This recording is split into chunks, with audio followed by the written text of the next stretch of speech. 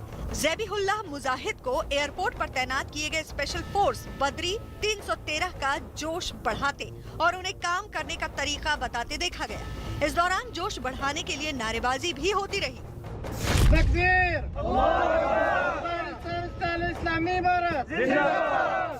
अफगानिस्तान से अमेरिकी सैनिकों की वापसी हो चुकी है। तालिबान ने इस मौके पर जश्न का इजहार कर नई आजादी का दावा किया है, लेकिन आतंक की राह पर चलकर सत्ता तक पहुंचे तालिबान के लिए असली चुनौती अब शुरू होने वाली है। दरअसल अमेरिका ने 9/11 के आतंकी हमले के बाद जो जंग शुरू की थी, उसी का नतीजा अफगानिस्तान में उसकी मौजूदगी थी। अब अमेरिका का ये अभियान खत्म हो चुका है, लेकिन अफगानिस्तान में तालिबान के साथ कई आतंकी संगठन हैं और इनमें से ज्यादातर अमेरिका से नफरत करते हैं और इसीलिए अफगानिस्तान से अमेरिका की वापसी का क्या असर होता है, ये आने वाला वक्त तय करेगा। अमेरिका के अफगानिस्तान से निकलने से पहले ही अफगानिस्तान में आतंक राज की वापसी नजर आने लगी है। अफगानिस्तान पर तालिबान का कब्जा होते ही ऐसे आतंकियों के चेहरे कैमरे में कैद होने लगे हैं जिनकी झलक दशकों से किसी को नहीं दिखी थी। ऐसे ही आतंकियों में से एक है डॉक्टर अमीन उल हक, जो किसी जमाने में ओसामा बिन लादेन का सिक्योरिटी इंचार्ज हुआ करता था। यही नहीं, वो अल कायदा का कमांडर भी हुआ करता था, जिसकी वजह से वो अमेरिका के निशाने पर था। अब जब अफगानिस्तान में तालिबानी राज लौट आया है तो अमीन उल हक की भी वापसी हो गई है, जिसने वहां आतंक के और बढ़ने की आशंका को पुख्ता किया है।